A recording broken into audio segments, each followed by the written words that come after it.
तो कहते हैं, तो अब आगे वर्णन करते हैं। ननु टीका में आया है, ननु गृहस्थानाम श्रौत कर्म राहित्ये अपि सति स्मार्ते कर्मणि कुतो ज्ञानस्य केवलत्वं लभ्यते। एन निषेध उक्ति अर्थवती तत्रह। तो यहाँ पर कहते हैं कि गृहस्थों के श्रौत कर्म न होने पर, स्मार्त कर्म के स्वीकार कर लेने पर कैसे ज्ञान का केवलत्व प्राप्त होगा। केवल ज्ञान से मोक्ष फल की प्राप्ति होती है, जिससे निषेध उक्ति उनकी सार्थक होगी। अर्थात वो ऐसा मानते हैं कि तत्र प्रतिवचन में, कौन प्रतिवचन में, यानी वृत्तिकार, गृहस्थानाम विद्यमानम अपि स्मार्तम कर्म अविद्यमान वद उपेक्ष ज्ञानादेव केवलाद इति उच्यते इति। तो यहाँ पर कहते हैं गृहस्थ जीवन वालों के लिए, जो गृहस्थ जीवन वाले हैं, गृहस्थ आश्रम वाले हैं, उनको कहते हैं विद्यमान जो स्मार्त कर्म है। कौन से कर्म हैं? स्मार्त कर्म, स्मृति के द्वारा कहे गए कर्मों को, स्मृति के द्वारा विधान किए गए कर्मों को स्मार्त कर्म कहते हैं, और श्रुति के द्वारा विधान किए गए कर्मों को श्रौत कर्म कहते हैं। तो ऐसे कर्मों को, उन कर्मों को कैसा मान लिया? अविद्यमान के समान।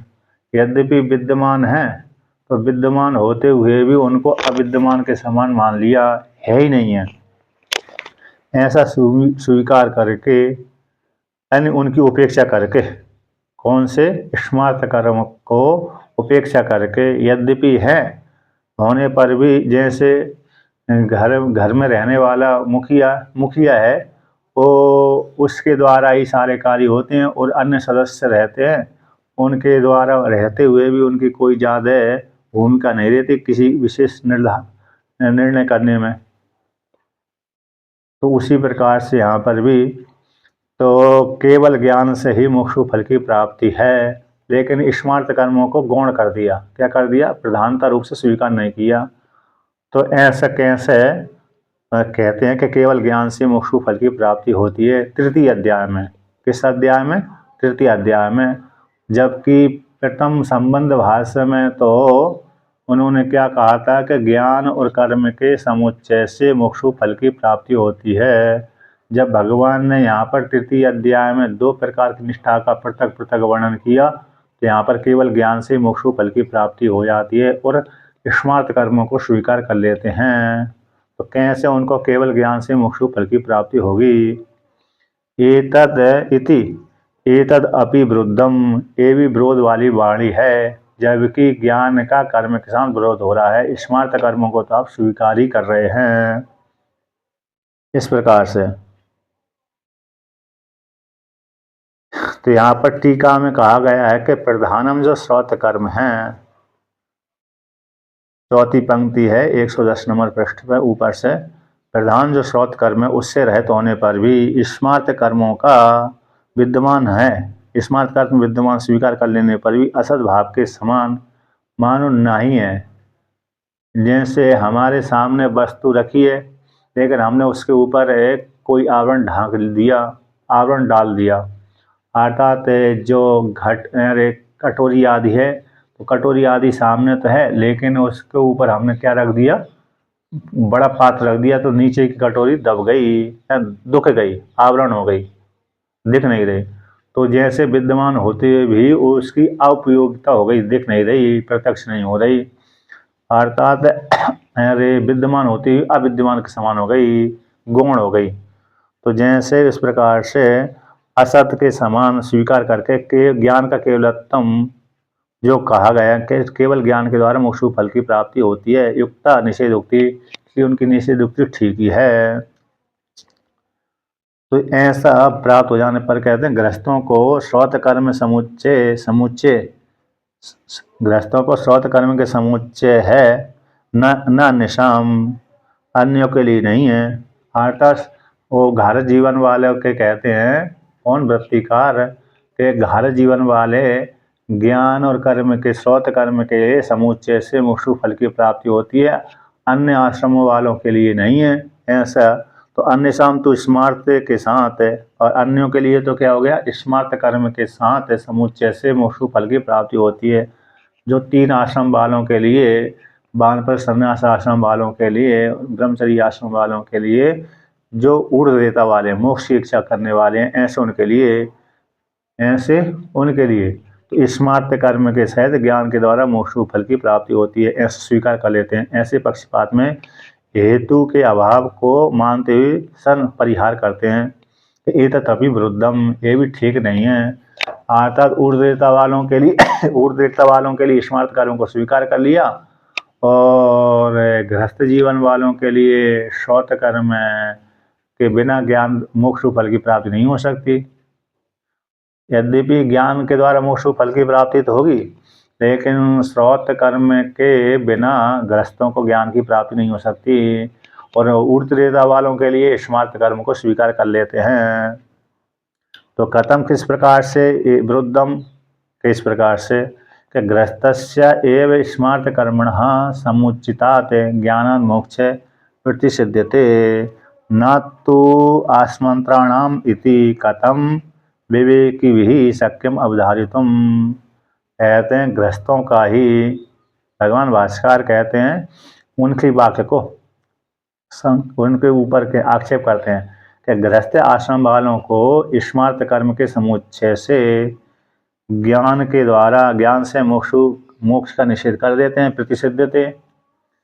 गृहस्थ आश्रम वालों को स्मार्त कर्म के समुच्चय, स्मार्त कर्म को स्वीकार कर लिया, क्योंकि उन्होंने गौण रूप से यद्यपि स्मार्त कर्म है किंतु अविद्यमान के समान, अभाव के समान उनको जान करके, उपेक्षा करके स्मार्त कर्म को करते हैं, तो उनके स्मार्त कर्म के समुच्चय से ज्ञान से मोक्ष का निषेध करते हैं। अर्थात बिना श्रौत कर्म के मोक्ष फल की प्राप्ति नहीं हो सकती, ऐसे गृहस्थ आश्रमों को। किंतु कहते हैं ना, तो कहते हैं क्या कहते हैं, ना तो आस्मंत्राणाम, किंतु जो अन्य ऊर्ध्वरेता वाले मोक्षु है उनके लिए निषेध नहीं किया। उनके लिए तो कहते हैं स्मार्त कर्म के सहित ज्ञान से मोक्ष फल की प्राप्ति होती है। घारस्थ जीवन वालों के लिए श्रौत कर्म के बिना केवल स्मार्त कर्म से और ज्ञान से मोक्ष फल की प्राप्ति नहीं होती। गृहस्थ जीवन वालों के लिए तो स्मार्त कर्म भी करना पड़ेगी और श्रौत कर्म भी करना पड़ेगी। तो श्रौत कर्म स्मार्त कर्म के साथ ज्ञान के द्वारा मोक्ष फल की प्राप्ति होती है, ऐसा उनका अभिप्राय है।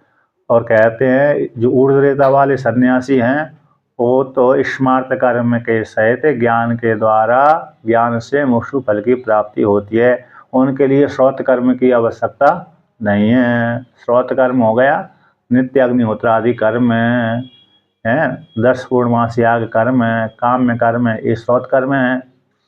स्वर्ग की प्राप्ति के लिए यज्ञ करना चाहिए, और हर संध्या उपासिता, ये संध्या बंधन के लिए श्रुति आती है नित्यम अग्निहोत्रम जुह्यात, नित्य अग्निहोत्र कर्म करना चाहिए, ये कर्म आ गया।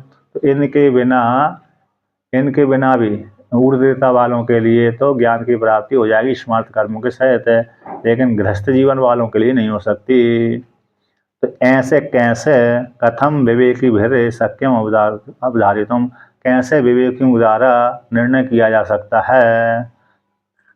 उनके ऊपर आक्षेप है वृत्तिकार के ऊपर, कैसे विवेकी पुरुषों के द्वारा कैसे निश्चय कर सकते हैं कि भाई स्मार्त कर्मों के सहित ज्ञान के द्वारा ऊर्ध्वरेता वालों को ज्ञान की मोक्ष फल की प्राप्ति हो जाएगी, और गृहस्थों को तो स्मार्त कर्म को गौण कर लिया, स्रोत कर्म के बिना, स्मार्त कर्म और श्रौत कर्म के बिना ज्ञान के द्वारा मोक्ष फल की प्राप्ति नहीं हो सकती। यानी स्मार्त कर्म गौण हो गए और प्रधान हो गए श्रौत कर्म, उसके बिना गृहस्थों को मोक्ष फल की प्राप्ति नहीं हो सकती। और ऊर्ध्वरेता वालों के लिए तो स्मार्त कर्म के सहित ज्ञान के द्वारा मोक्ष फल की प्राप्ति हो जाएगी, उनके लिए श्रौत कर्म की आवश्यकता नहीं है। ऐसे कैसे बुद्धिमानों के द्वारा निश्चय कर सकते हैं। यानी टीका में आया गृहस्थों को स्मार्त कर्म, श्रौत कर्म, गृहस्थों को श्रौत स्मार्त कर्म समुचित ज्ञान मुक्ति का हेतु है, ऐसा स्वीकार करके मुक्ति का हेतु है, ऐसे स्वीकार कर लेने से केवल स्मार्त कर्म समुच्चय से ततो न मुक्ति, इसलिए स्मार्त कर्म के समुच्चय से उनको मुक्ति नहीं हो सकती, इसी निषेध उच्यते। किंतु ऊर्ध्वरेता वालों के लिए स्मार्त कर्म मात्र के समुच्चय से ज्ञान से मुक्ति हो जाती है। ऐसा विभाग में, इस प्रकार विभाग में नास्ति हेतु, कोई इस विभाग में कोई हेतु नहीं है, कोई कारण नहीं है, इस सिद्धांति का कहना है। सिद्धांति का कहना है कि जो ऐसा वो मानते हैं कि स्मार्त कर्म और श्रौत कर्म के समुच्चय से ज्ञान के द्वारा मोक्ष की फल की प्राप्ति होती है, ये गृहस्थों को, और व्रतों को स्मार्त कर्म के सहित समुच्चय से, यानी स्मार्त कर्म और ज्ञान से मोक्ष फल की प्राप्ति होती है। ऐसा विभाग बुद्धिमान तो नहीं कर सकते, ऐसे विभाग में कोई श्रुति कारण नहीं है, विभाग में कोई हेतु नहीं है कि स्मार्त कर्म के सहित ज्ञान से ऊर्ध्वरेता वालों को मोक्ष की फल की प्राप्ति होगी और गृहस्थों को तो स्मार्त के सहित श्रौत कर्म से युक्त होकर के श्रौत स्मार्त कर्म के सहित ज्ञान से मोक्ष फल की प्राप्ति होगी। इस गृहस्थों को इसमें कोई श्रुति प्रमाण नहीं है। अब पुनः और कहते हैं कि पक्षपात में कारण नहीं है, ऐसा कह करके पक्षपात के परित्याग में कारण को कहते हैं। किंचा और भी यदि मोक्ष साधनत्वेन स्मार्तानि कर्माणि ऊर्ध्वरेतसां समुच्यन्ते तथा गृहस्थस्य अपि इष्यतां स्मार्तिरेव समुच्चय न श्रोत ही।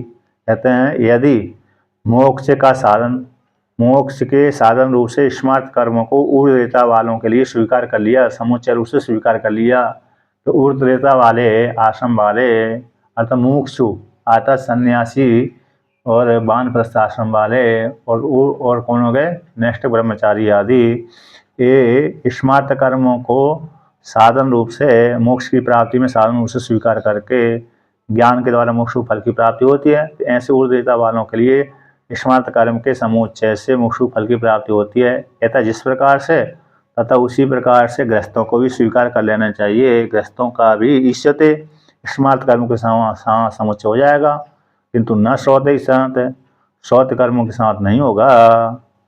इसमें कोई ज्यादा हेतु नहीं है।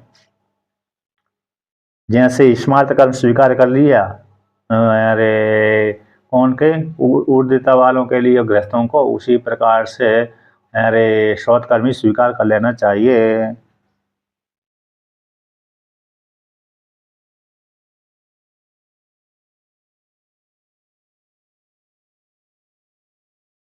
टीका में आया है, कहते हैं गृहस्थों को ब्रह्म ज्ञान स्मार्त कर्म के साथ समुचितम मुख्य साधन है।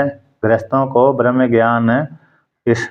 जो ज्ञान है में स्मार्त कर्म के साथ समुच्चय मुख्य साधन ब्रह्म ज्ञान से ऊर्ध्वरेता वालों में व्यवस्थित ब्रह्म ज्ञान के समान पक्षपात में हेतु को स्पष्ट करते हैं। ऐसे ऊर्ध्वरेता वालों के लिए भी व्यवस्थित जो ब्रह्म ज्ञान ऐसे मोक्ष की प्राप्ति में साधन है, उसी प्रकार से गृहस्थों को भी है। तो उसी को टीका में कहते हैं कि यदि गृहस्थों को ब्रह्म ज्ञान स्मार्त कर्म के साथ समुचित मोक्ष की हेतु है, विवक्षा की गई है, तदा तो उनके प्रति यावत जीव श्रुति विरोध्यता, फिर उन्हीं के लिए जब तक जियो कर्म करते रहो तो यावत श्रुति के साथ विरोध हो जाएगा। यदि स्मार्त कर्मों के साथ समुचित है तद ज्ञान मोक्ष साधन विवक्षित है, तदा सिद्ध साध्यता इति प्रागुक्तम विपरीत चोदयति। अच्छा आगे है, यहाँ पर वर्णन करते हैं, यदि टीकाकार कहते हैं, शंका करते हैं अर्थ को लेकर के, तो कहते हैं मोक्ष न श्रौत कर्म के साथ के ऊर्ध्वरेता वालों के लिए मोक्ष का साधन जैसे स्मार्त कर्म और ज्ञान है, उसी प्रकार गृहस्थों का भी स्मार्त कर्म के साथ समुच्चय कर लिया, न श्रोतों के साथ। अतः श्रौत कर्म को ऊर्ध्वरेता वालों को स्वीकार नहीं किया, किंतु गृहस्थों को स्वीकार कर लिया है। श्रौत कर्म के सहित गृहस्थों को स्मार्त कर्म, श्रौत कर्म के साथ गृहस्थों को मोक्ष की प्राप्ति साधन है। और ऊर्ध्वरेता वालों के लिए तो कैसे केवल स्मार्त कर्म ही मोक्ष के साधन है, श्रौत कर्म की आवश्यकता नहीं होती। तो उसी प्रकार से यहाँ पर टीकाकार कहते हैं कि अर्थ को लेकर के कि यदि गृहस्थों को ब्रह्म ज्ञान स्मार्त कर्म के साथ समुच्चय मोक्ष का हेतु है, वे उसी के गई तथा उसी काल में, तो उनके प्रति यावत जीव श्रुति विरोधिता, तो कहते हैं फिर जो यावत जीव श्रुति है, तृतीय अध्याय में तो केवल ज्ञान स्मार्त कर्म को स्वीकार कर लेते हैं। तृतीय अध्याय में कैसे हैं, केवल ज्ञान से स्मार्त कर्म के साथ केवल ज्ञान से मोक्ष फल की प्राप्ति होती है, शॉर्ट कर्म के साथ आवश्यकता नहीं रहती। तो जहाँ पर यदि स्मार्त कर्म के साथ ज्ञान के द्वारा मोक्ष फल की प्राप्ति हो रही है, तो यावत जीव श्रुति जो गृहस्थों के लिए विरोध की प्राप्ति हो जाएगी। कौन के लिए? गृहस्थों के लिए, क्योंकि श्रुति कहती है, जो यावत जीव श्रुति कहती है कि नित्य अग्निहोत्र आदि कर्म करना चाहिए जब तक जियो, तो वो तो कर्म अरे गृहस्थों का ही है, व्रतों का तो है ही नहीं है, इसलिए उसके साथ विरोध हो रहा है। तो यदि स्मार्त कर्म के साथ समुच्चय ज्ञान मोक्ष साधन विवक्षा की गई है, तो तथा उस काल में सिद्ध साध्यता की प्राप्ति हो रही है। प्रागुक्त विपरीत है कि जैसे कर्म के द्वारा मोक्ष फल की प्राप्ति हो रही है, उसी प्रकार से यहाँ पर श्रोत कर्म के साथ भी श्रोत भी कर्म ही है। जैसे स्मार्त कर्म है उसी प्रकार श्रोत कर्म है, तो उनके द्वारा भी मोक्ष फल की प्राप्ति होगी। तो कहते हैं अत श्रोत ही स्मार्त गृहस्थस्य इव समुचित मोक्षाय ऊर्ध्वदेतिसाम तो स्मार्त कर्म मात्र समुचिताद ज्ञान मोक्षिति के अत यदि श्रोत और स्मार्त कर्मों के द्वारा के साथ गृहस्थों को श्रोत कर्म और स्मार्त कर्म के समुच्चय से ज्ञान के द्वारा मोक्ष की प्राप्ति होती है। तो मोक्ष के लिए स्मार्त कर्म, श्रोत कर्म और ज्ञान के द्वारा मोक्ष फल की प्राप्ति होती है गृहस्थों के समान। जैसे गृहस्थों को होती उसी प्रकार उन्हीं गृहस्थों के समान ही ऊर्ध्वदेता वालों के लिए स्मार्त कर्म मात्र के समुच्चय से ज्ञान से मोक्ष की प्राप्ति होती है। ऐसा जो उनका विभाग है वो ठीक नहीं है। तत्र ऐसी प्राप्ति हो जाने पर जैसे गृहस्थों को स्मार्त कर्म, श्रोत कर्म के समुच्चय से ज्ञान के द्वारा मोक्ष फल की प्राप्ति होती है, और ऊर्ध्वदेता वालों के लिए स्मार्त कर्म मात्र के समुच्चय से ज्ञान के द्वारा मोक्ष फल की प्राप्ति होती है। ऐसी प्राप्ति हो जाने पर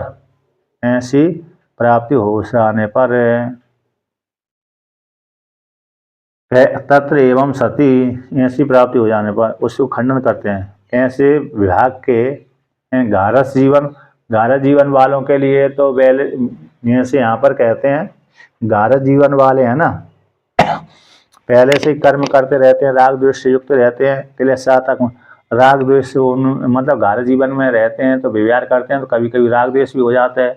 और गारस जीवन वाले जो व्यक्ति होते हैं वो पहले से ही विहार में व्यस्त रहते हैं। कैसे रहते हैं? विहार में व्यस्त रहते हैं, तो मुश्किल से तो भजन पूजन आदि कर पाते हैं, कर्म कर पाते हैं। फिर उनके लिए मोक्ष की प्राप्ति के लिए और कर्मों का विधान कर दिया, क्लेशात्मक कर्म विधान कर दिया। तो यहाँ पर टीकाकार कहते हैं कि यथोक्त विभाग में गारस्थ जीवन वालों के लिए क्लेशात्मक है, जो कष्टात्मक है। क्लेशात्मक बोलते कष्टात्मक है।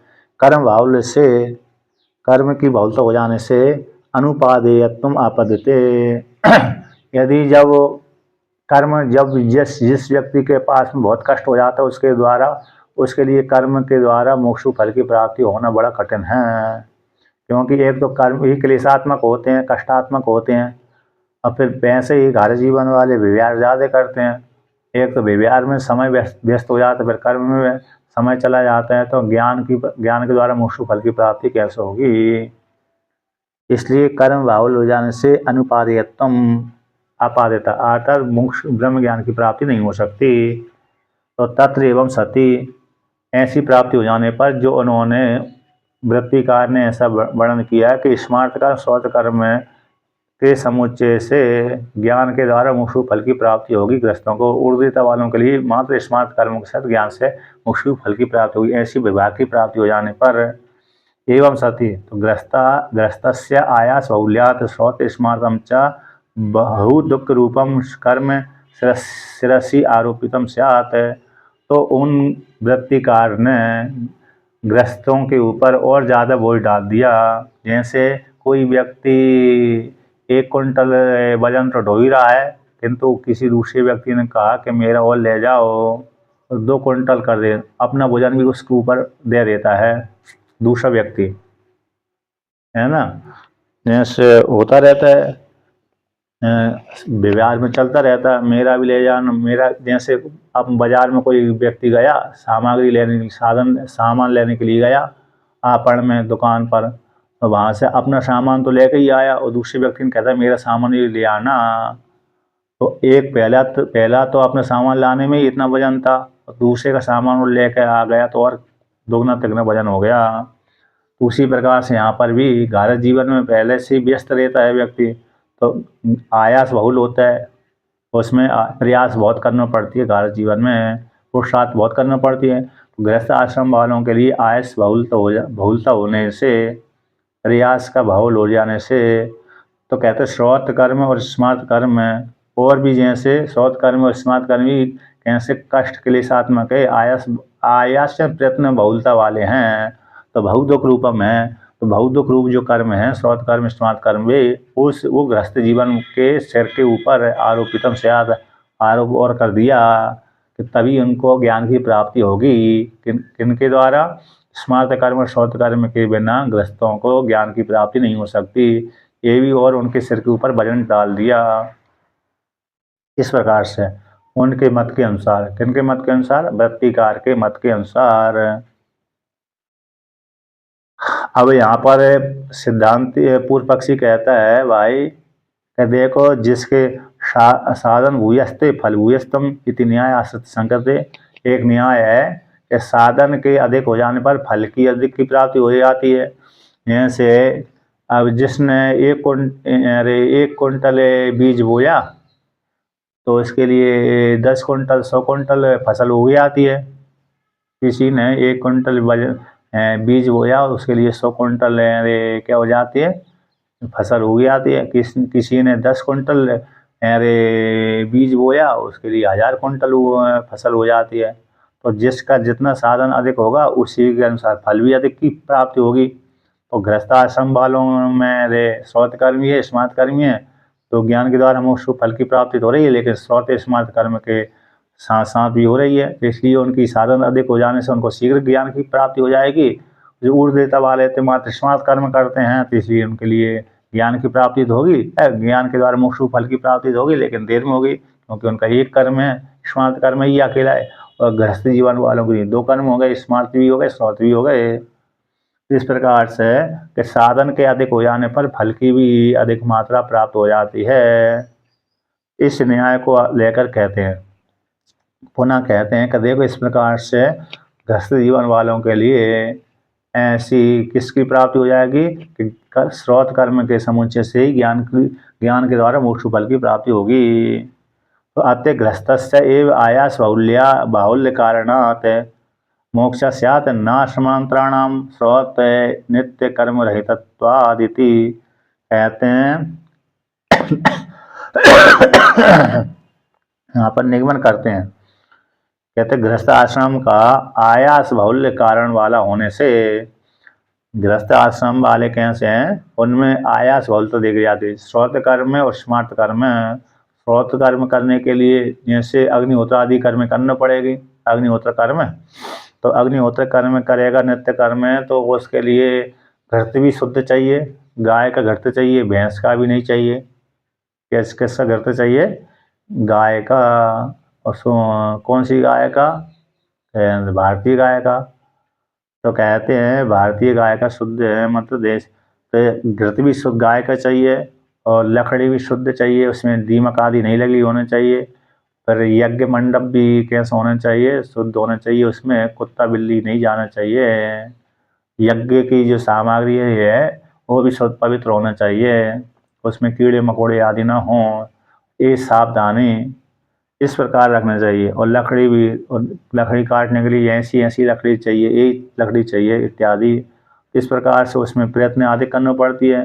तो गृहस्थ आश्रम वैसे ही व्यस्त है, उस प्रकार से जो श्रौत कर्मी है उसमें भी आयास बहुत देखा जाता है, यानी बहुत परिश्रम देखा जाता है। आयास का अर्थ होगा परिश्रम, तो परिश्रम के बहुत परिश्रम के बहुलता के कारण ही उनको मोक्ष हो जाएगा। स्मार्त कर्म तो है ही है, साथ साथ श्रोत कर्म में भी आयास बहुत हो जाने से, प्रयास बहुत किए जाने से, प्रयत्न बहुत किए जाने से, तो बहुत अभ्यास किए जाने से, प्रयास किए जाने से, इसी कारण से ही उनको मोक्ष ग्रस्तों को हो जाएगा। किंतु जो आश्रमांतरण है, दूसरे आश्रम वाले, कौन ग्रस्त व्रत आश्रम वाले, श्रौत नित्य जो कर्म रहित वाले हैं। श्रौत कर्म कौन से हैं? श्रौत कर्म तो हैं, लेकिन जैसे अग्निहोत्र आदि कर्म है, 10 पूर्णमासी कर्म है, और षोडशी मतलब 10 पूर्णमासी अन्य अन्य हैं जो कर्म हैं, वो कुछ कर्म तो काम कुछ काल को लेकर के आते हैं, लेकिन कुछ कर्म ऐसे होते हैं नित्य कर्म पड़ती है। तो श्रौत नित्य कर्म रहित वाले होते हैं। आश्रमांतर तो दूसरे जो ऊर्ध्व देवता वाले होते हैं, श्रौत कर्म रहित वाले होते हैं। श्रौत कर्म कैसे? नित्य, श्रौत में भी नित्य कर्म रहित वाले होते हैं। जैसे आपने देखा होगा वैष्णव आश्रमों में भी और संन्यास आश्रम वालों में भी, वहाँ पर अग्निहोत्र आदि कर्म नहीं करते वो लोग, है ना। जो भी अग्निहोत्र आदि कर्म करते हैं वो गृहस्थ ही करते हैं। इस प्रकार से यदि वहाँ पर भी ब्रह्मचारी आदि हैं और परंपरा है, गुरुकुल है, तो वहाँ पर तो कर लेते हैं अग्निहोत्र आदि कर्म। लेकिन जहाँ पर सारे सन्यासी रहते हैं, वानप्रस्थ आश्रम वाले रहते हैं, तो वो तो अग्निहोत्र आदि नित्य कर्म नहीं करते। बहुत ही कम कोई करता होगा तो करता होगा, लेकिन श्रौत नित्य कर्म रहित वाले होने से तो उनको मोक्ष होना बड़ा देर में है। लेकिन जिनके जो गृहस्थ जीवन वाले हैं, तो गृहस्थ जीवन वालों में प्रयास बहुत होने से, आयास बहुत हो जाने से मोक्ष की प्राप्ति हो जाएगी। ऐसी प्राप्ति हो जाने पर इतना यहाँ पर पूर्व पक्षी का वर्णन कर दिया। अब इसको आगे सिद्धांति कहते हैं कि तद अपि असत, ये भी ठीक नहीं है, ये भी कैसे ठीक नहीं है। क्लेश बाहुल्य रूप स्वीकार कर, क्लेश बाहुल्यता को स्वीकार करके श्रौत स्मार्त कर्म बहुकर्म है, उसके अनुष्ठान से ग्रस्त को मोक्ष की हो जाएगी, मोक्ष की प्राप्ति हो जाती है ना। इस प्रकार से और तेसाम नास्ति मुक्ति, कहते हैं जो दूसरे आश्रम वाले हैं उनको मुक्ति नहीं हो सकती, क्योंकि यावत जीव श्रुति भीत अवश्य अनुष्ठेय कर्म रहित वाले होने से, श्रौत नित्य कर्म से रहित हो जाने से, ऐसी प्राप्ति हो जाने पर अन्य आश्रम वालों को मुक्ति होना बड़ा कठिन है। पूर्व देवता वालों के लिए मुक्ति होना बड़ा कठिन है। क्यों कठिन है? क्योंकि उन्होंने श्रौत नित्य अग्निहोत्र आदि कर्म त्याग दिए, इसलिए उनको होना ज्ञान मोक्ष की प्राप्ति होना बड़ा कठिन है। इस प्रकार से ऐसी प्राप्ति हो जाने पर कहते हैं ये ठीक नहीं है। शास्त्र विरोधी न्याय को अवकाशत्व, निरावकाशत्व स्वीकार करते हैं, यहाँ पर खंडन करते हैं। क्या खंडन करते हैं? तदपि असत, ऐसे आपका कहना ठीक नहीं है कि ऊर्ध्वदेवता वालों के लिए नित्य कर्म से रहित होने से उनको मोक्ष रूप फल की प्राप्ति नहीं होगी, जबकि गृहस्थ जीवन वालों के लिए श्रौत कर्म और स्मार्त कर्म से युक्त होकर के ज्ञान के द्वारा मोक्ष रूप फल की प्राप्ति हो जाएगी। और क्योंकि उनमें प्रयास ज़्यादा करना पड़ती है, प्रयत्न ज़्यादा करना पड़ती है, इसलिए उनको मोक्ष रूप फल की प्राप्ति शीघ्र हो जाएगी। और ऊर्ध्वदेवता वालों के लिए होना बड़ा कठिन है, क्योंकि उन्होंने श्रौत कर्म नित्य अग्निहोत्र आदि कर्म का त्याग कर दिया है, इसीलिए उनको होना बड़ा कठिन है। ऐसी प्राप्ति हो जाने पर कहते तदापि असत, ये ठीक नहीं है। क्यों नहीं है ठीक है? तो कहते हैं सर्वे उपनिषत्सु इतिहास पुराण योग शास्त्रेषु च ज्ञानांगत्वेन मुमुक्षो सर्वकर्म संन्यास विधानात् आश्रम विकल्प समुच्चय विधानाच्च श्रुति स्मृतयो। कहते हैं सारे उपनिषदों में, जितने भी उपनिषद हैं, कौन से? ईशावास्य उपनिषद से लेकर के मुक्ति को उपनिषद पर्यंतक, अंतिम उपनिषद मुक्ति को उपनिषद है।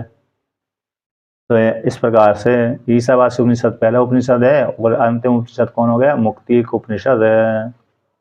तो कहते हैं सारे उपनिषदों में, इतिहासों में, उसी वेद में इतिहास आ जाता है, और जो भी इतिहास आ गए, इतिहास है यानी जैसे वेद में आता है पुरूरवा और उर्वशी का आख्यान आता है, इतिहास कहलाता है। पुराण, तो पुराण भी हो, ये व्यास भगवान के द्वारा रचित हो गए और जिसमें ईश्वर का वर्णन है। तो पुराण, इतिहास पुराण, योग शास्त्रेषु, योग शास्त्र में कहते हैं, योग शास्त्र जो पातंजल योग दर्शन आदि है, और जो जो दूसरा योग शास्त्र दूसरे कौन से हिरण्यगर्भ ने जो उपदेश किया है इत्यादि सारे योग शास्त्रों में, तो उपनिषदों में, इतिहास में, पुराण में, योग शास्त्रों में ज्ञान के अंगत रूप से, ज्ञान के अंगत रूप से मुमुक्षु के लिए संपूर्ण कर्म के संन्यास का विधान सुना गया है। संपूर्ण कर्मों के संन्यास का विधान, सारे कर्म जितने भी जो कर्म हैं उनका त्याग का विधान किया गया है, उपनिषदों में सुना गया है, उपनिषदों में, और इतिहास में भी, पुराणों में, योग शास्त्रों में भी ज्ञान के अंग रूप से। ज्ञान का अंग कौन है? कर्मों का त्याग है। कर्मों का त्याग करके फिर मात्र आत्मा का चिंतन करना, सर्व कर्मों को संन्यास विधान होने से।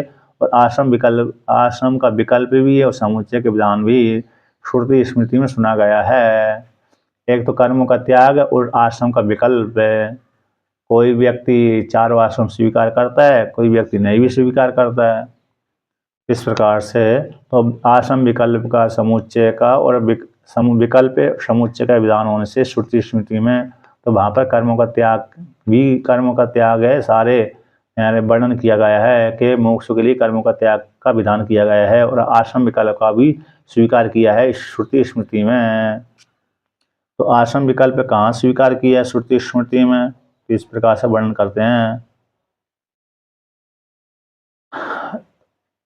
यहाँ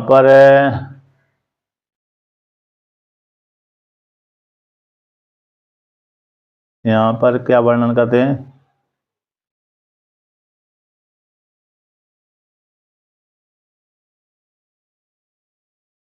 एक आश्रम स्मृति के द्वारा ग्रस्त का ही प्रधानता होने से अनधिकृत अंध आदि विषयत्व कर्म संन्यास विधान हो जाए।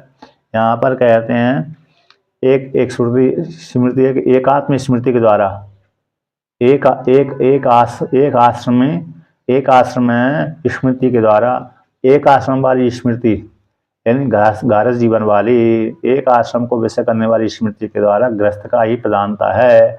इन ग्रस्त को आत्मज्ञान की प्राप्ति हो जाएगी, मोक्ष फल की प्राप्ति हो जाएगी कर्म के माध्यम से। ना तो कहते हैं अनाधिकृत अंध आदि विषयत्व ही कर्म का संन्यास का विधान किया गया है। एक आश्रम स्मृति के द्वारा, एक आश्रम को प्रधान रूप से प्रतिपादन करने वाली इस स्मृति के द्वारा गृहस्थों को कर्म का त्याग नहीं करना चाहिए। जिनके हाथ पैर ठीक ठाक हैं उनके लिए कर्म का त्याग नहीं करना चाहिए। अब जो लंगड़े हैं, लूड़े हैं, अंधे हैं, उनके लिए कर्म का त्याग कर देना चाहिए। उनके लिए तो श्रुति ने, चाहे वो गृहस्थ जीवन वाले भी हों, तो लेकिन लंगड़े लूड़े हैं अग्निहोत्र आदि कर्म नहीं कर सकते, है ना। अंधा है तो अंधा भी तो व्यक्ति घर जीवन में रहता है, स्वीकार कर लेता है, तो वो भी कर्म नहीं कर सकता। उनके लिए कर्म का त्याग श्रुति कहती है, वो कर्मों का त्याग कर दें। लेकिन जो जिनके हाथ पैर ठीक हैं, नेत्र आदि ठीक हैं, उनके लिए कर्मों का त्याग श्रुति नहीं कहती। इसलिए तो ये एक आश्रम वाली स्मृति के द्वारा गृहस्थ का ही प्रधानता की गई है। जिसके हाथ पैर ठीक हैं, जो अनाधिकृत हैं कर्मों में, उनके लिए कर्म का त्याग, कर्म संन्यास का विधान करते हैं। ऐसी आशंका को लेकर के कहते हैं ज्ञान के अंगत रूप से मोक्ष के लिए सारे कर्मों का त्याग का विधान किया गया है। उसी को टीकाकार और कहते हैं कि नहीं, न खलु अनाधिकृता नाम अंधादि नाम संन्यास श्रवण आदि आवृत्ति द्वारा ज्ञानगतम भवितुम अलम तेषाम श्रवणादि अभ्यास असामर्थ्याद अतः श्रुति आदि न विरोधे नास्ति गारस्थस्य प्राधान्यम इत्यर्था। तो यहाँ पर कहते हैं, टीकाकार कहते हैं 111 नंबर पृष्ठ पर है, 1 2 3 4 5 6 7 8 9 नीचे से 9वीं 1 2 3 4 5 छठी पंक्ति ऊपर से के न खलु अनाधिकृत, जो अधिकृत नहीं है कर्मों में, है ना, कर्मों में अधिकृत नहीं है, ऐसे जो अंध आदि हैं, अंधा है, लंगड़ा है, लूड़ा है, ऐसे उनको संन्यास भी नहीं देते, अंधे आदि को संन्यास भी नहीं देते। तो अनधिकृत अंधादियों को न संन्यास नहीं है। श्रवण आदि आवृत्ति द्वारा कहते श्रवण आदि वहाँ पर श्रोतव्य मंतव्य निध्यासितव्य, आत्मवाद दृष्टव्य श्रोतव्य मंतव्य निध्यासितव्य। तो श्रवण आदि आवृत्ति द्वारा ज्ञान के अंगत रूप से ज्ञान के अंग भवितुम, अब अंधा है बहरा है, अब वो ज्ञान की प्राप्ति उसको कैसे होगी बहरे को, क्योंकि उसके तो सुनाई नहीं पड़ रही है ना। बहरा जो व्यक्ति है, गूंगा जो व्यक्ति है, उसको सुनाई नहीं पड़ता। अंधा व्यक्ति को कहाँ गुरु के पास में श्रवण करने के लिए जाएगा इत्यादि। तो श्रवण आदि आवृत्ति द्वारा कहते ज्ञान के अंगत होने से भवितुम ना, ज्ञान का अंगत है श्रवण आदि आवृत्ति द्वारा ज्ञान का अंगत तो भवितुम होने के लिए ठीक नहीं है।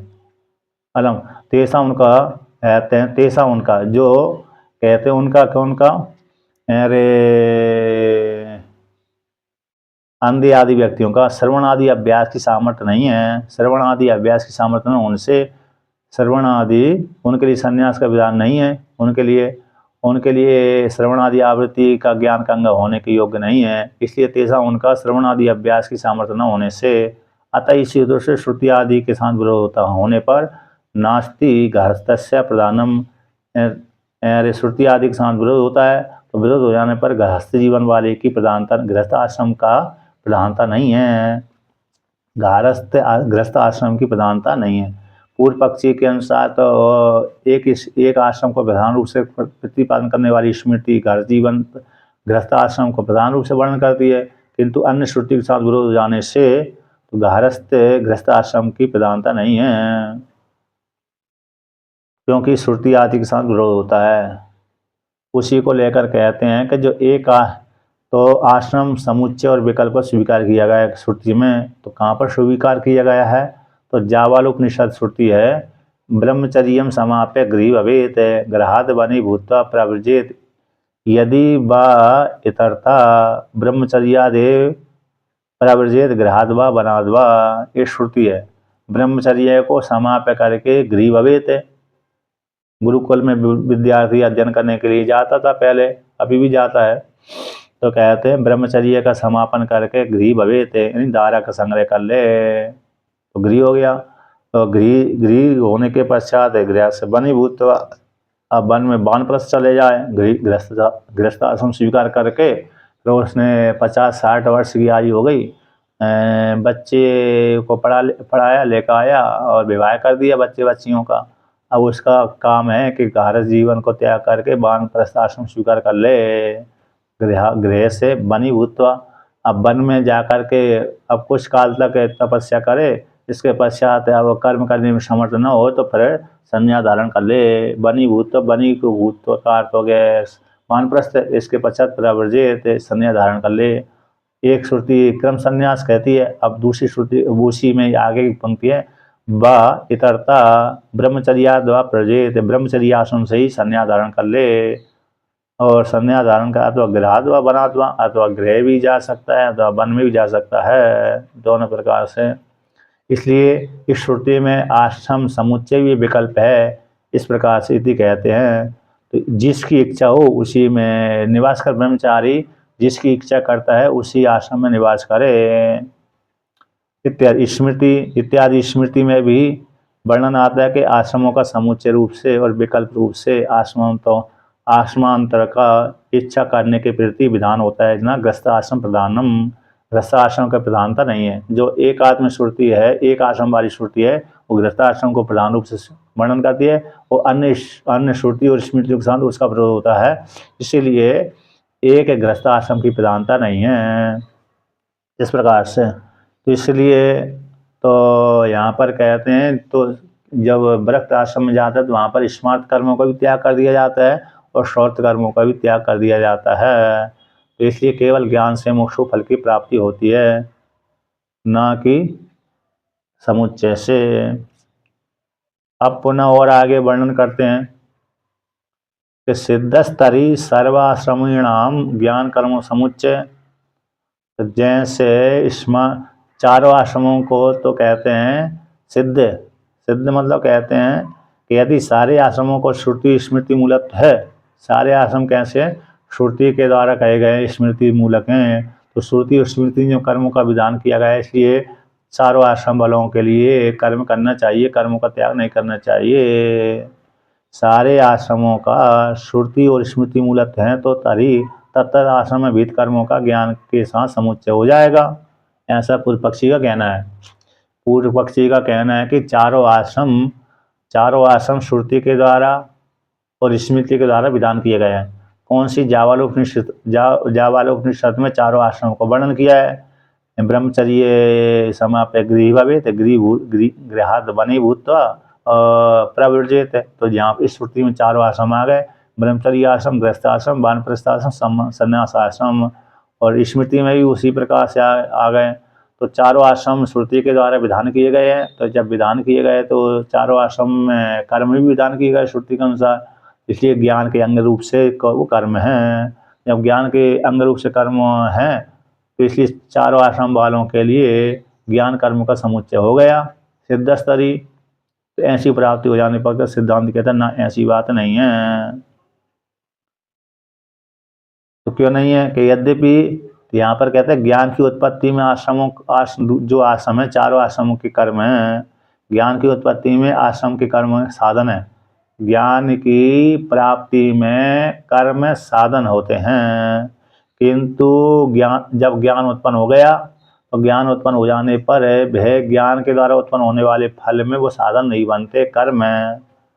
ज्ञान की उत्पत्ति में तो कर्म साधन बनते हैं, चारों आश्रमों के जो कर्म हैं यह ज्ञान की उत्पत्ति में साधन बनते हैं। जब तक ज्ञान की उत्पत्ति नहीं होती तब तक कर्म करते रहना चाहिए, तो कर्मों के द्वारा ज्ञान की प्राप्ति होती है। अब ज्ञान प्राप्त हो गया है ना, ज्ञान प्राप्त होगा, जैसे नदी से उस पार जाने के लिए नौका साधन है ना, उस पार जाने के लिए दूसरा कोई साधन है ही नहीं था, इसलिए नौका ही साधन थी, तो नौका में बैठकर उस पार चला गया।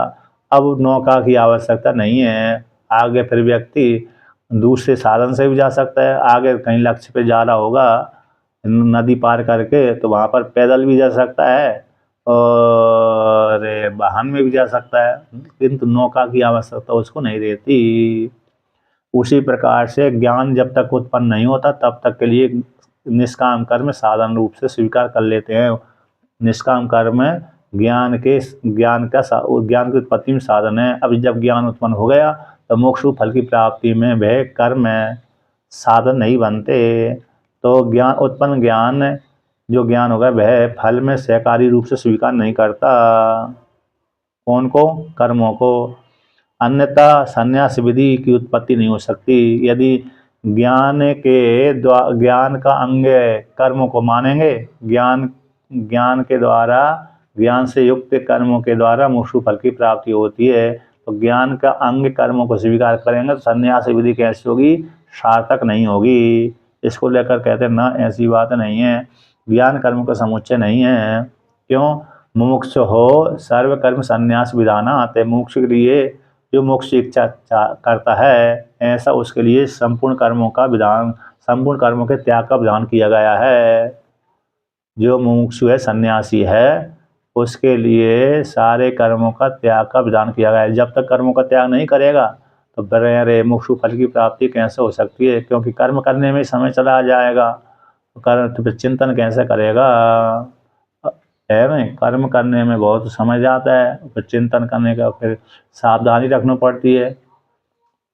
कर्म इसी समय करना है, कर्म प्रातःकाल करना है, प्रातःकाल करना है, मध्याह्न काल के कर्म मध्याह्न काल में करना है, सायंकाल के कर्म सायंकाल में करना है, फिर अन्य कार्य ये भी करना है।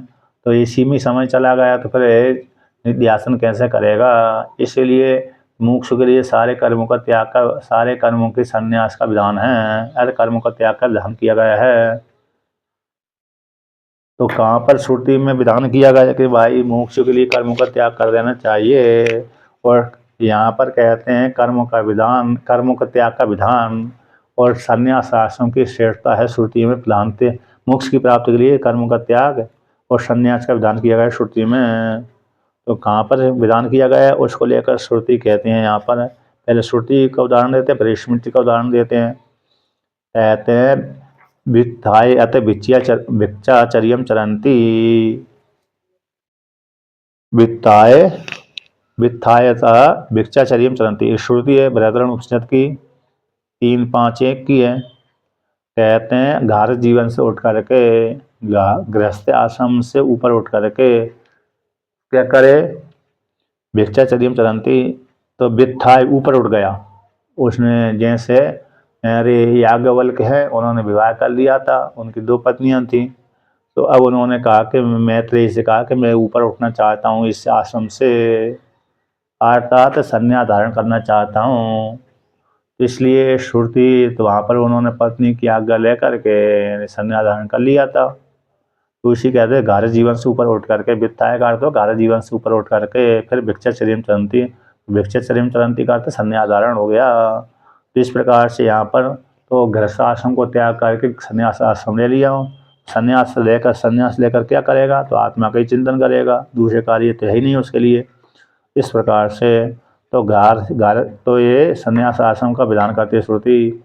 तस्मात् संन्यासम येषां तापसाम अतिरिक्तम आहु, इन सभी में संन्यास आश्रम ही अतिरिक्त है।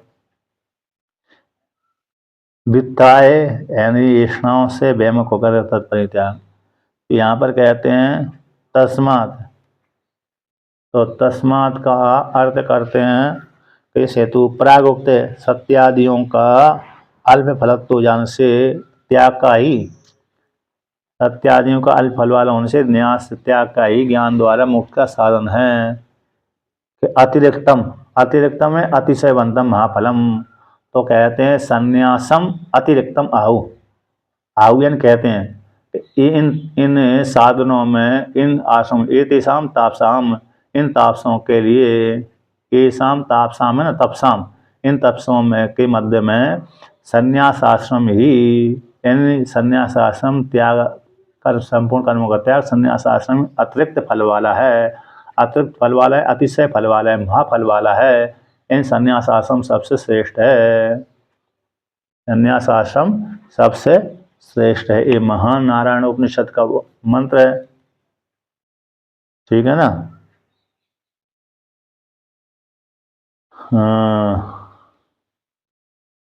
अब और आगे वर्णन करते हैं। अन्य साधनों की अपेक्षा त्याग श्रेष्ठ है। और इसमें कौन सा आया, तपों में संन्यास को ही सबसे श्रेष्ठ कहा है। एसाम तपसाम, इन तपस्याओं के मध्य में, तपस्या यानी चारों ब्रह्मचर्य आश्रम में भी तपस्या की जाती है, गृहस्थ आश्रम में भी तपस्या की जाती है, वानप्रस्थ आश्रम में भी तपस्या की जाती है, संन्यास आश्रम में भी तपस्या की जाती है। इन चारों आश्रमों के मध्य में, क्योंकि जो शास्त्र के अनुसार चलता है वो तपस्वी कहलाता है। जो व्यक्ति शास्त्र के नियम के अनुसार चलता है वो तपस्वी कहलाता है। तो इन तपस्याओं के मध्य में, तापसों के मध्य में, तप के मध्य में जो संन्यास आश्रम है, संन्यास त्याग है, त्याग और संन्यास एक ही हो जाता है, तो वही महाफल वाला होता है। अगर त्याग कर दिया, सारे कर्मों का त्याग कर दिया, तो फिर कुछ ना कुछ तो करेगा, तो कुछ ना कुछ करेगा तो क्या होगा, वो आत्मा का चिंतन ही करेगा। इसलिए वही एक ही कर्तव्य रहता है, सारे कर्मों का त्याग करने के पश्चात एक ही कर्तव्य शेष रहता है उसके लिए, कि आत्मा का निरंतर चिंतन करता रहे। आत्मा का निरंतर चिंतन मतलब कैसा करता रहे, कि मैं ब्रह्म हूँ, मैं स्त्री नहीं हूँ, मैं पुरुष नहीं हूँ, मैं किसी की लड़की लड़का नहीं हूँ, है ना, पति पत्नी नहीं हूँ, माता पिता नहीं हूँ, इत्यादि से चिंतन करते, भाई बंधु मैं किसी की नहीं हूँ। इस प्रकार से चिंतन करता रहे, करती रहे।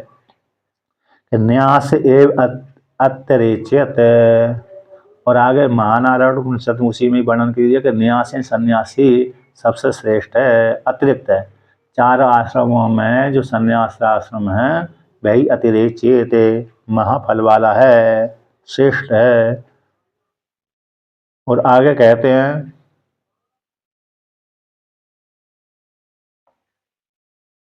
दूसरी, कहते हैं क्या कहते हैं कि दूसरी श्रुति कहते हैं, महानारायण उपनिषद श्रुति उसी में कहते हैं न कर्मणा न प्रजया धनेन त्यागे नैके अमृतत्वम अंशु इति च, कि न कर्मों के द्वारा अमृतत्व फल की प्राप्ति होती है, ना ही प्रजा के द्वारा अमृतत्व फल की प्राप्ति होती है, और ना ही धन के द्वारा अमृतत्व फल की प्राप्ति होती है। तो फिर किसके द्वारा? कर्म के द्वारा, प्रजा के द्वारा, धन के द्वारा अमृतत्व फल की प्राप्ति नहीं होती। मोक्ष जो अमृत है, मोक्ष जो अमृत फल है, वो कर्म के द्वारा, प्रजा के द्वारा, प्रजा उपलक्षित द्वारा का संग्रह है ना, पुत्र उत्पन्न करके।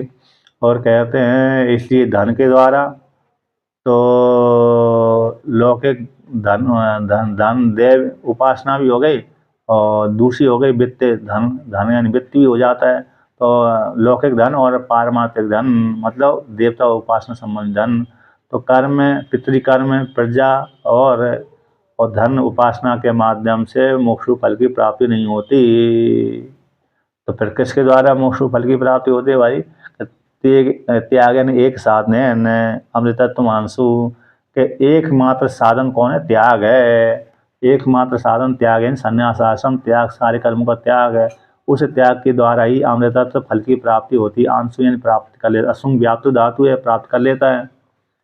इस प्रकार से इतिचा, तो और भी श्रुति कहते हैं यहाँ पर आश्रम, इतिचा और श्रुति कहते हैं ब्रह्मचर्यात ए प्रवर्जेत, कहते हैं ब्रह्मचर्य को के बाद, ब्रह्मचर्य आश्रम समाप्त करने के पश्चात क्या करे? संन्यास आश्रम धारण कर ले, है ना। इस प्रकार से वहां पर संन्यास आश्रम धारण करके क्या करेगा? तो आत्मा का चिंतन करे। इस प्रकार से श्रुति यहाँ पर संन्यास आश्रम का क्या करती है? विधान करती है, प्रशंसा करती है। अर्थात त्याग के द्वारा ही अमृतत्व फल की प्राप्ति होती है, अरे ना कि कर्म समुचित ज्ञान के द्वारा। इसलिए गारस जीवन की जो प्रधानता पूर्व पक्षी कह रहे थे वो ठीक नहीं है। तो संन्यास आश्रम ही सबसे श्रेष्ठ है मोक्ष की प्राप्ति में। मोक्ष की प्राप्ति में संन्यास आश्रम ही सबसे श्रेष्ठ है।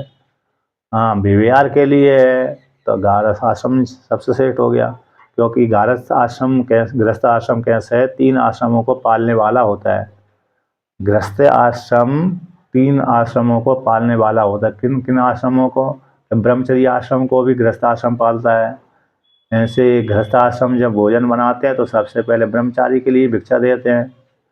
फिर ब्रह्मचारी मांगने के लिए जाएगा तो कहाँ पर मांगने के लिए जाएगा? गृहस्थ आश्रम के घर में ही मांगने जाएगा। फिर गृहस्थ वानप्रस्थ आश्रम में जो चला गया वह व्यक्ति, उसके पास भी अब कुछ नहीं है खाने पीने का, तो वो भी कहाँ जाएगा? तो वो भी गृहस्थ आश्रम के पास में जाएगा। तो और फिर संन्यास आश्रम में भी सब उसने सबका त्याग कर दिया था कि वो ही मांगने के लिए जाएगा तो कहाँ जाएगा? गृहस्थ आश्रम के पास में जाएगा। इसलिए गृहस्थ आश्रम इस दृष्टि से तो सबसे श्रेष्ठ है कि 3 अपना भी पालन करते हैं, अपने पुत्र पत्नी आदि का भी पालन करते हैं गृहस्थ आश्रम, और दूसरा 3 आश्रमों का भी पालन करता है। ब्रह्मचर्य आश्रम वालों का भी पालन करता है गृहस्थ आश्रम, और वानप्रस्थ आश्रम वालों का भी पालन करता है, और संन्यास आश्रम वालों का भी पालन करता है। इस दृष्टि से गृहस्थ आश्रम श्रेष्ठ है, किंतु ज्ञान की दृष्टि से तो संन्यास आश्रम ही श्रेष्ठ है, क्योंकि गृहस्थ आश्रम में ज्ञान होना बड़ा कठिन है। भगवान भास्कर स्पष्ट रूप से वर्णन करते हैं, गृहस्थ आश्रम में ज्ञान होना बड़ा ही कठिन है, क्योंकि गृहस्थ आश्रम में बहुत से कार्य होते हैं, पत्नी को लेकर के, पुत्र को लेकर, पुत्री को लेकर, समाज को लेकर के, तो सारे कार्यों में व्यस्त रहता है। इसलिए ज्ञान चिंतन करने का अवसर ही नहीं प्राप्त होता है, इसलिए वहाँ पर ज्ञान होना बड़ा कठिन है। इसलिए संन्यास की प्रधानता है। संन्यास आश्रम में जाकर के कोई कार्य रहता नहीं है उसके लिए, इसलिए एक ही कार्य है, यानी आत्मा का चिंतन करे। जो नहीं चिंतन करता है वो उसकी कमजोरी है। जो संन्यास लेने के पश्चात आत्मा का चिंतन नहीं करता है, मोक्ष की प्राप्ति नहीं करता, तो वो इसकी कमी है। लेकिन संन्यास आश्रम में ही ज्ञान की प्राप्ति होती है, शीघ्र हो जाती है। भारत जीवन में यद्यपि गृहस्थ आश्रम में भी व्यक्ति को संन्यास मोक्ष फल की प्राप्ति हो जाती है, ज्ञान हो जाता है, लेकिन कम ही होता है। कम ही देखने को प्राप्त होता है कि गृहस्थ जीवन वाले कैसे होते हैं, मोक्ष फल की प्राप्ति कर ली कि उनको ज्ञान हो गया, वो बहुत ही कम है अपवाद के रूप में।